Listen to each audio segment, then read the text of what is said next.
Okay, so hello everyone, and I'm Bear, and today I'm gonna have a little seminar on visual perception in language models, a overview on LM models. So, my talk today is gonna consist of three parts.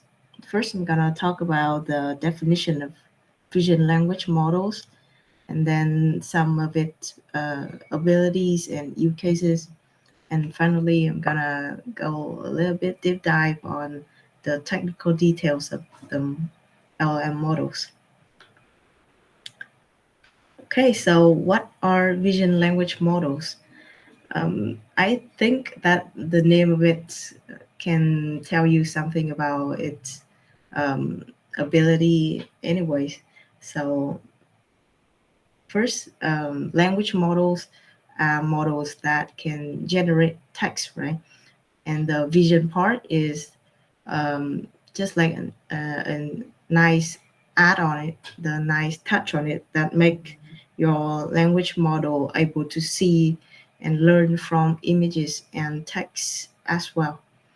So these models are generative models that can take image and text inputs and generate some text inputs as the output. Okay, so let's talk about some ability and use cases for you to to visualize easier. So here you can see on the top right corner, you can see a picture of let's say a two cats, very cute cats, and this picture um, can be an input for the vision language model, and alongside with that, we can add in a question. That question can ranges in from object localization, uh, such as like is one cat behind another, and the model would output the answer for it. In this scenario, it is in fact there is a cat in behind another. So um, some of other use cases of the vision language model can be zero shot segmentation, zero shot visual question answering, and zero shot learning with instructions. And apart from just generating normal text, the vision language model can also generate the bounding boxes of the objects. So in the bottom left corner, you can see a picture of two puppies, and the vision language model can generate the bounding box for some objects in the picture. And apart from visual information, VLMs can also read text and answer questions related to the text. For example, is the code, the text code on the left, and some table with maybe Chinese character on the right. And as you can see, it can understand Chinese text and get the output in English at the same time. So to find your suitable VLM, you can go to Open VLM main leaderboard. Since VLM its size can range from a few billion to, I don't know, like hundreds of billion. So you can go to this website to search for suitable ones and compare them using the metric and the evaluation results. Okay, so let's jump to some technical details of VLMs. So VLMs usually consist of three units. So the first unit is the visual encoder. so that we can get the visual information for the language model to answer on. And another module is the multimodal projector. This part is gonna bridge the gap between the visual encoder and the LLM. And the third part is the LLM core language processing component. So you can visualize it as uh, any LLM, like GPT, Claude, Wen 2. Okay, so the first module is visual encoder. So this component process visual input. So the visual input can be an image or a video. And the most common architecture is a vision transformer. So this architecture divides the input image into smaller patches and treating each patch as a token. And then these patches are then linearly projected into a sequence of image features. And after this step, we can get the embedding and the information from the image. And then in the second module is the visual projector. So as previously said, this projector, this adapter can transform visual features extracted by the vision transformer into a format that LM can understand and process. So this transformation involves compressing visual feature sequence into a fixed length to improve efficiency. And one very popular module is cross-attention module. So in some paper, like when vision language, they use a single layer cross-attention mechanism. So we got query embeddings, and these query embeddings can act as queries in the attention mechanism, and uh, we take the image features extracted by the vision transformer and serve it as the key and value. So the attention mechanism computes the relevance of each query embedding to the image features and generate a weighted sum for the value. So this weighted sum is in fact the compressed visual information that we need. So after extracting the visual information, we're gonna plug it to our large language model. So this LLM is the core language processing component of the VLM. You can understand it as a module to read the extracted information from the images to something that are more human-like. In this case, it's text. So it's gonna take the visual information from the adapter from the second module and the texture input, and then they gonna output the answer to the text. To make it clearer, maybe we should here. So the input would have a image and a question related to the image, and the output should be a answer for it. Okay, so to differentiate between the image feature and the text feature input, people are gonna put some special token to flag to create a flag for the model to understand that, oh, these are text and these are image. And the vocab of each model can be different. So here I just gonna take two special token as an example, image and slash image. And then the LM can perform tasks as image captioning, visual question answering, text generation, and more tasks based on the combined input. Okay, so now let's talk about the training process of the VLMs. As we said before, the VLM gonna consist of three components. So there are many approaches, many pipeline for training these three modules. But in this example, I'm gonna share with you about the training pipeline of the WAN VL series. So they have three stages, and each stage is gonna have its meaning, its what its objective. Yeah, its objective to contribute to the performance of the VLM.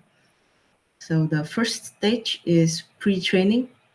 So in this stage, as you can see, the language model is frozen, and they're gonna train on the vision transformer. So at this stage, they're gonna try to train the vision transformer uh, to get the most information out of the image. So how are they gonna train it?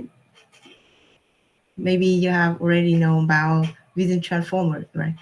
So they are gonna input a image and some caption for it, and they're gonna try to match the image with the caption, and along the way they're gonna get the embedding from the vision transformer. And the second stage is multitask pre-training. So in this stage, they're gonna train all of the modules to make sure that they work together. And on stage 3 is supervised fine-tuning. And so in this step, they're gonna freeze the vision transformer module and train the language model. And this step is to ensure that the language model can learn how to use the information extracted from the uh, vision transformer module. And the stage 3 is also the stage that the model learn to do specified task, like as I said before, the task can be question answering, image captioning, or image object localization, and so on. Okay, so as user, we are not going to be able to train the model from scratch, and we're gonna have to fine tune the model. And the fine tuning process of most VLM can be described as in this picture, and you can see that the image encoder is frozen, and we're gonna train the text decoder and multimodal projector. So you can see some similarity of this fine-tuning strategy with the stage 3 of the training process of WAN vision language, right? Okay, and to train this model, we can utilize some data set. So here are some example of the data sets, real world QA, MMM star, etc. All of these data sets have some similarities, like they both consist of a image and a question for it. And alongside the question, there's also some answer, like ABCD multiple choice question for the language model to choose. And from that, people can evaluate the model by calculating its precision. Okay, so that's the talk. That's the end of my talk, and so you guys can ask more questions, and we are gonna maybe deep dive more on the paper, some of the paper here, to get a closer look on the maybe the math part of the VLM models, because this is just an overview. Can you go to the second slide? Second, Yeah, yeah, this one ability and use case.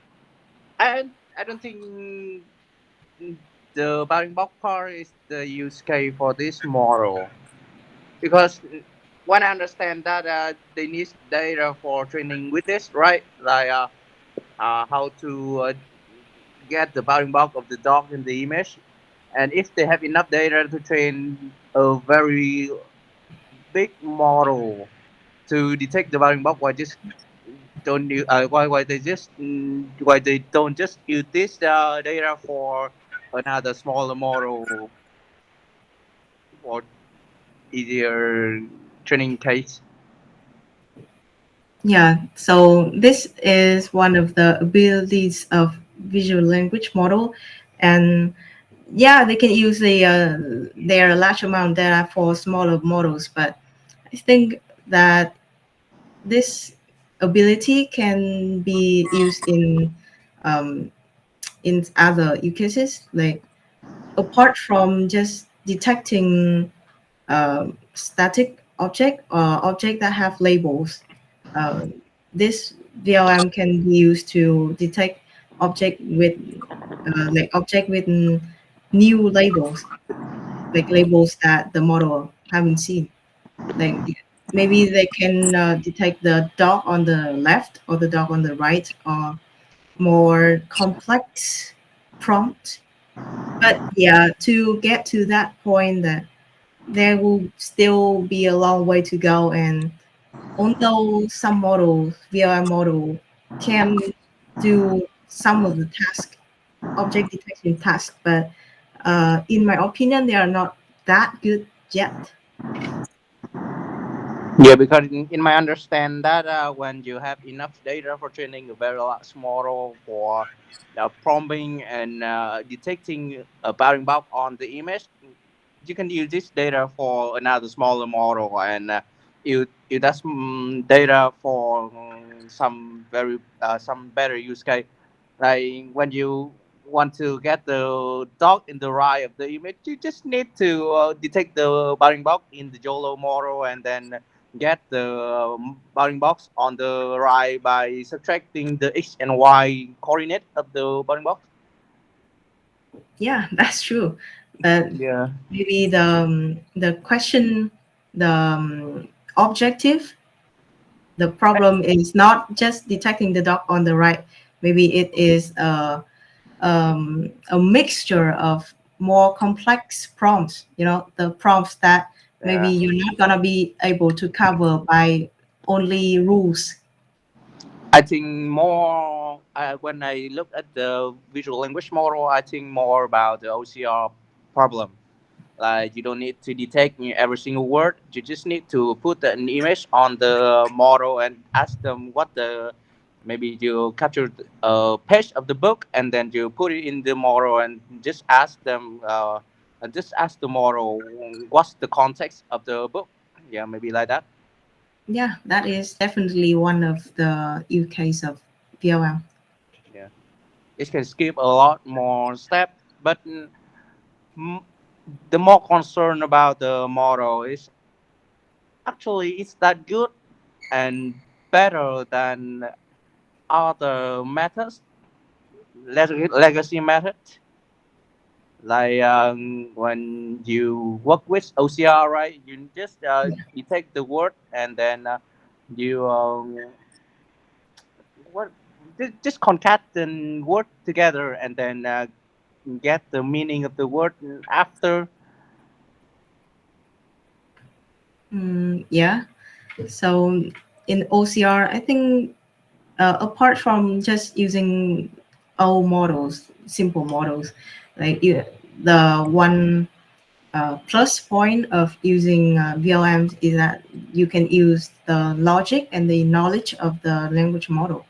Like if you plug in an image, you can, um, apart from getting only the text from the image, right? You can also ask question about the text, or like use that piece of text to um, like question answering, or like um, logic logic thinking, and hmm, not logic thinking, but like uh, COC, use chain of thought, to maybe um, make the model produce some ideas on one picture or a series of picture. That's one thing that would be very hard if you only use OCR only to get the word out, right?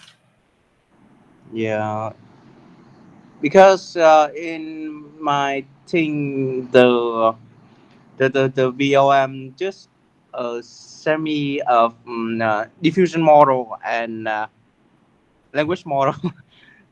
Yeah.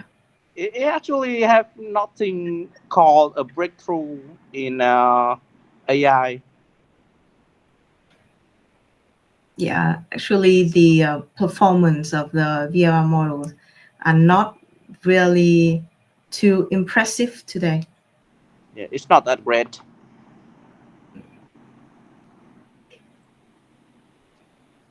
Okay, thank you. Okay. Do you guys have any other questions?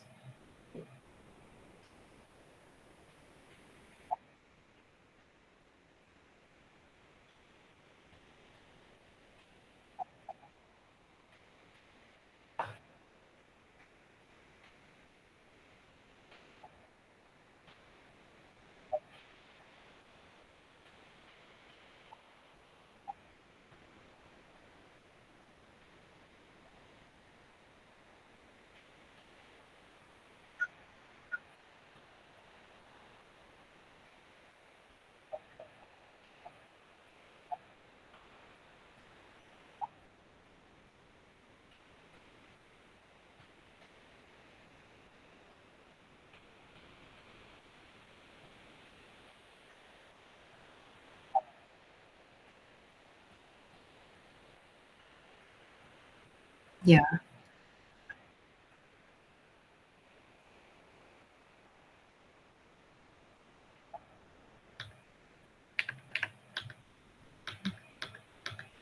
architecture of what? Oh, one model here. I just have the training process.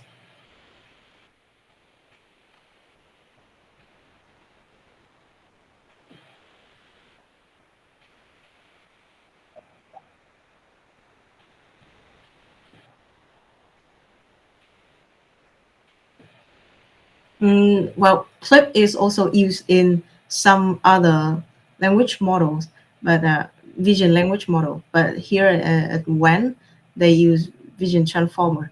So the for the reason why they use VIT instead of Clip, and they I'm not sure about this. They didn't really state it in the paper, but uh, I don't know. So maybe my guess is that it's more straightforward to get the the vid. You split the images into like smaller tokens, right?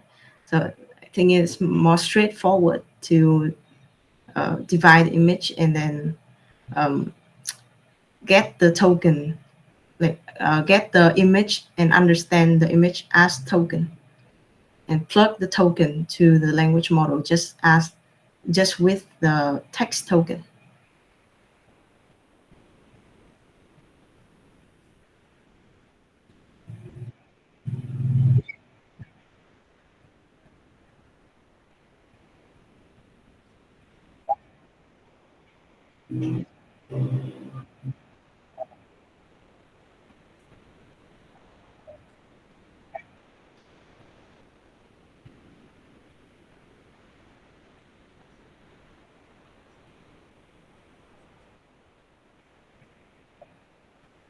Yeah,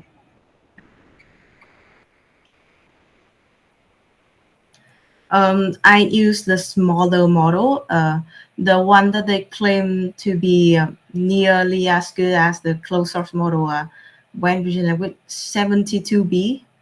But that model is too big for me, for my resource. So I tried um, the smaller version of it, which is the 7B version.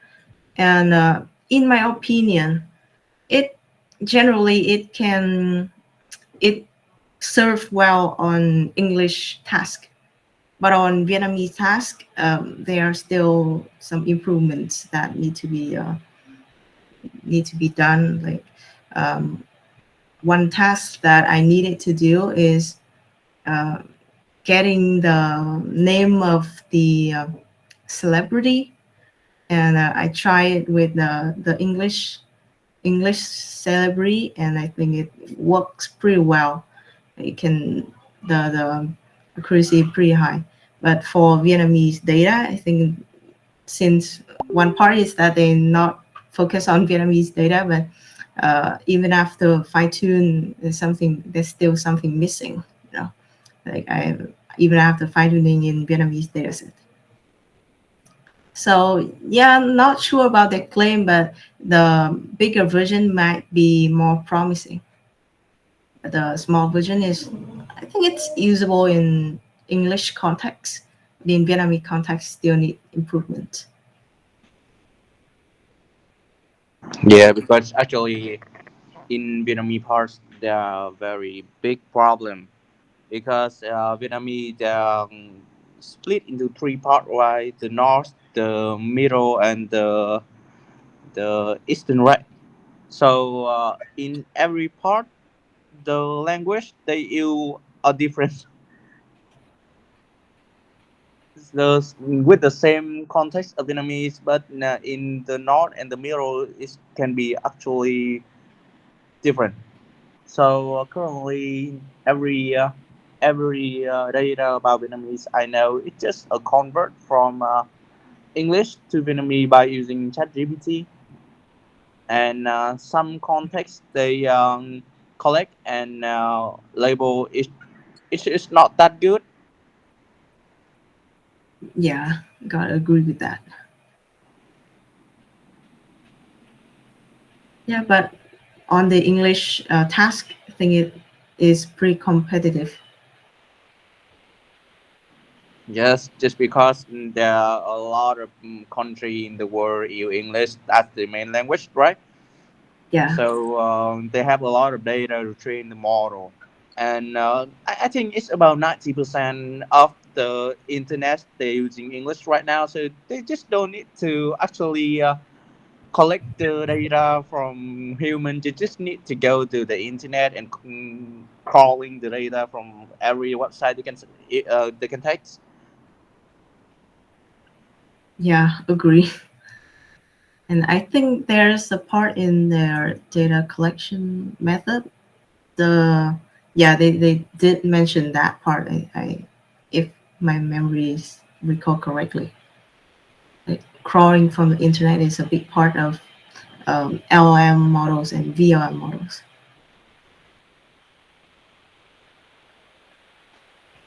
Yeah, just a little bit more concerned about the privacy of the user. But after for a long time, I work with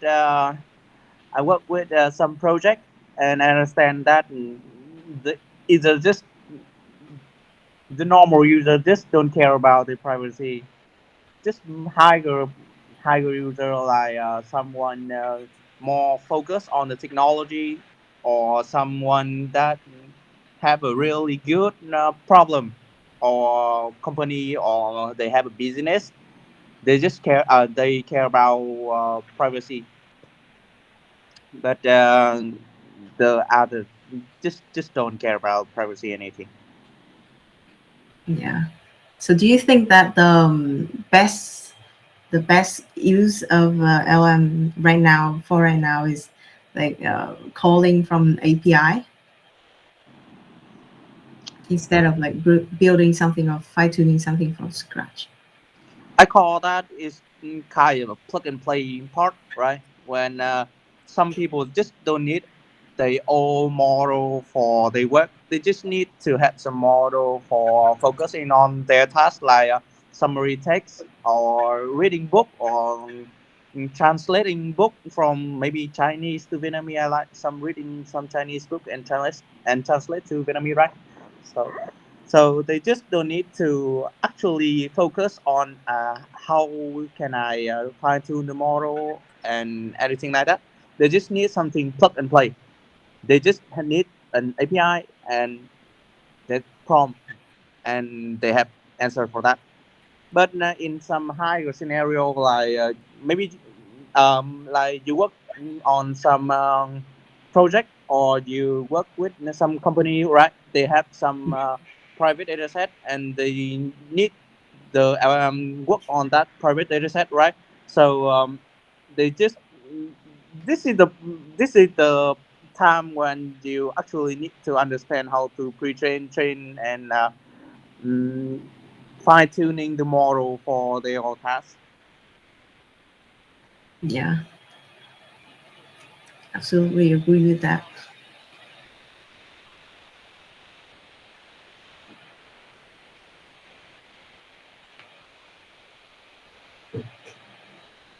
Yeah, so I have a questions.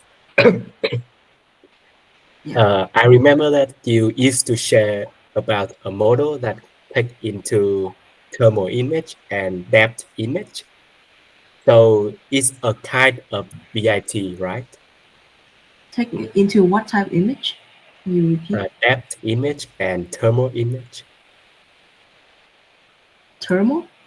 Yeah, thermal and depth. Oh, I oh, remember in the last one you have shared about it. language bind. Yeah, Yeah. so it's more complicated to this one, right? Does any research or anyone that compare them, like if we train with more data and the one that train on specific task, how of their like efficiency and their accuracy? I think the last on the last session seminar session, when I talk about language bind, the main objective of that model is trying to map all modalities into a unified embedding space. So that's the task. But for the VLM, their task is to generate answer for a question of an image, for example. So I don't think that there are yet any comparison because their problem type is not really the same. Like, what they're focusing on is not really the same. Yeah, I see. Because yeah, you know, image by from Meta is really good. Maybe we can try sometime. Yeah, Yeah, I think there's someone already do something about that. it's pretty good in converting to a similar vector space.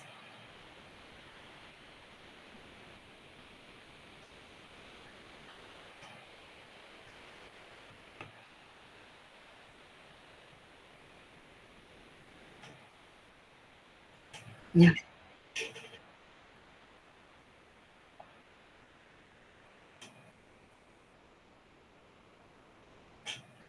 yeah, they use the same pipeline.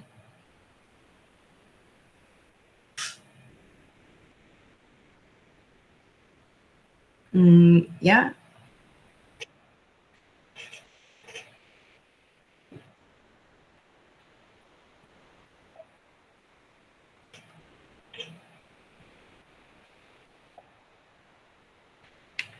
Okay. Maybe for this problem, we need to look more into the paper itself. Um, okay, let me share the tab.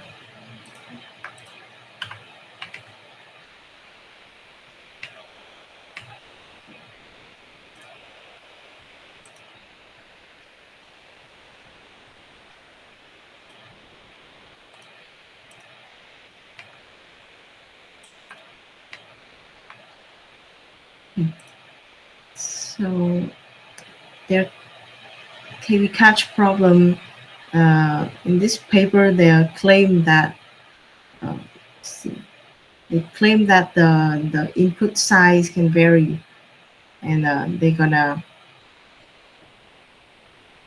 from the embedding from im, the information from the vision encoder, they're gonna use it to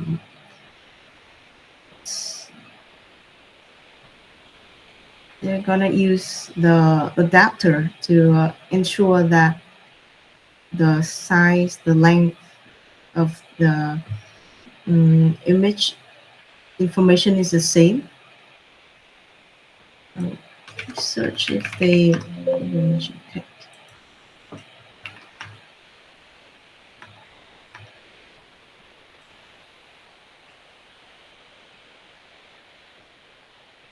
Mm, I don't think they mentioned the KVK problem in this paper.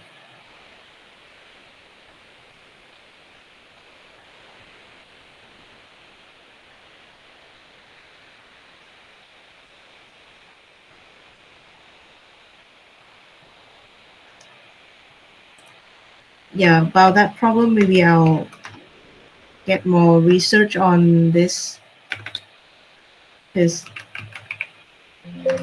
in this paper they don't mention it, so I'm not that sure about their taking method.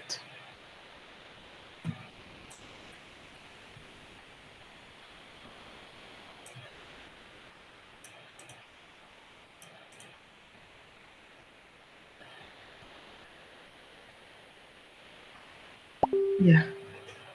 So on this problem, I'm not that sure yet. So maybe for next the session, we're gonna talk about this.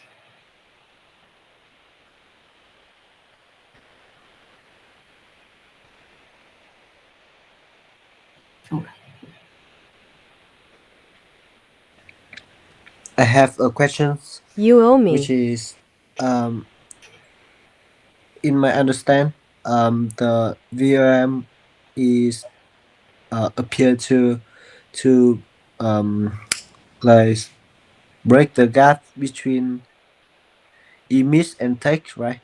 So, but I don't believe that model actually understand the image too much.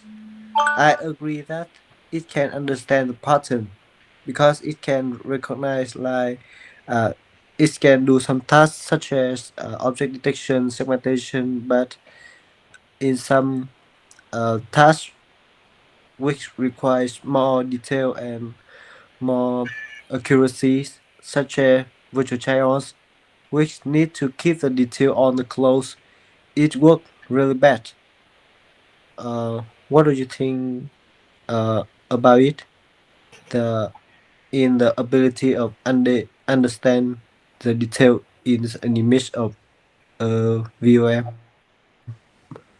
I think for the detailed information, I think it does have the ability to get small details from the image. But to what extent, not sure. But with small detail, I guarantee you that it can perform to some extent. Like there, okay, you can try the space on Hugging Face uh, of when I think there are a space for it, and you can plug in the image and ask on small detail, and it can actually answer to some extent.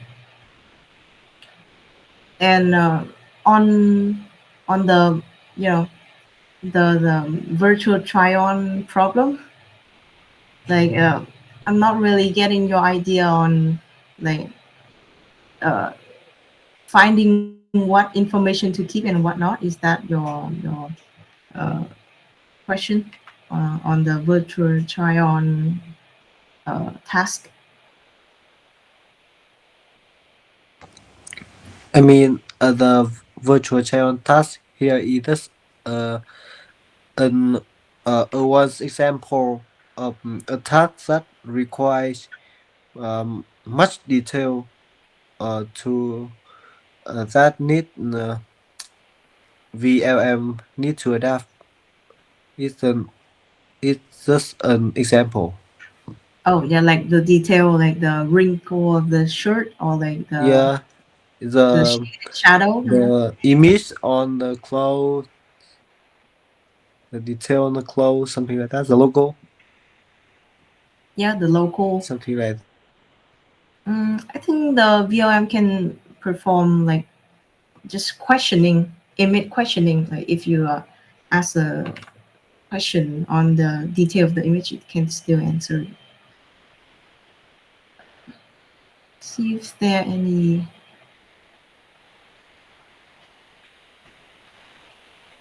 Like I did try some of the when family model, and they can answer, but still they suffer from hallucination. Like if I plug in a image of the maybe a football player and ask about the text or the number of players on the field, and it can answer, but uh, sometimes it can hallucinate. You ask for the name of one player and it's push out the name of some random person. But yeah, small detail. There are other papers, some papers that focus on small detail um, recognition of language model. Mm, okay. Thank you. yeah, you can search on that. I have like come past some of it. I don't really remember the name of the paper to suggest it for you. But yeah, there are some papers. But to what extent, to the ability of it, to what extent is still a very big question for me too. Like it can perform, but not that awesomely good. Not that impressively good. Just to some extent.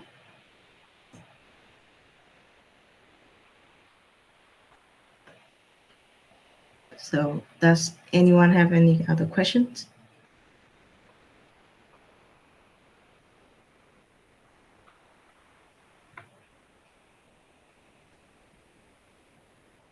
So if no one have other questions, then I think it's time to conclude today seminar. Thank you guys so much for listening to this, and this field to me, I think it's a promising field because I don't know, it's kind of road to AGI, but still there are a lot of problems in this area, and to make the model be able to perfect extremely well on tasks still is a long way to go. But yeah, but still interesting. So hope you guys like it. So thank you guys for listening, and goodbye.